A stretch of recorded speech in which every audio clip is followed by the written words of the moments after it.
राम। श्री साईं सच्चरित्र अध्याय 25। आम्र लीला। एक बार गोवा के एक मामलतदार ने, जिसका नाम राले था, लगभग 300 आमों का एक पार्सल श्यामा के नाम शिरडी भेजा। पार्सल खोलने पर प्रायः सभी आम अच्छे निकले। भक्तों में इनके वितरण का कार्य श्यामा को सौंपा गया। उनमें से बाबा ने 4 आम दामू अण्णा के लिए पृथक निकाल कर रख दिए। दामू अण्णा की 3 स्त्रियां थीं, परंतु अपने दिए हुए वक्तव्य में उन्होंने बतलाया कि उनकी केवल 2 ही स्त्रियां थीं। वे संतानहीन थे। इस कारण उन्होंने अनेक ज्योतिषियों से इसका समाधान कराया और स्वयं भी ज्योतिष शास्त्र का थोड़ा सा अध्ययन कर ज्ञात कर लिया कि जन्म कुंडली में एक पाप ग्रह के स्थित होने के कारण इस जीवन में उन्हें संतान का मुख देखने का कोई योग नहीं है। परंतु बाबा के प्रति तो उनकी अटल श्रद्धा थी। पार्सल मिलने के 2 घंटे पश्चात ही वे पूजनार्थ मस्जिद में आए। उन्हें देखकर बाबा कहने लगे कि लोग आमों के लिए चक्कर काट रहे हैं, परंतु ये 2 दामू के हैं। जिसके हैं उन्हीं को खाने दो और मरने दो।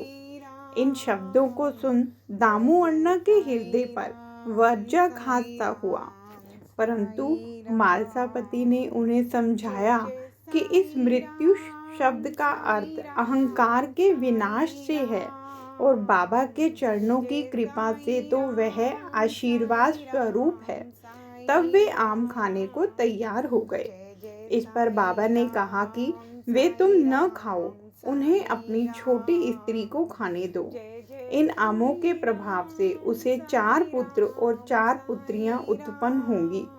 यह आज्ञा शिरोधार्य कर उन्होंने वे आम ले जाकर अपनी छोटी स्त्री को दिए। धन्य है श्री साईं बाबा की लीला, जिन्होंने भाग्य विधान पलटकर उन्हें संतान सुख दिया। बाबा की स्वेच्छा से दिए वचन सत्य हुए, ज्योतिषियों के नहीं।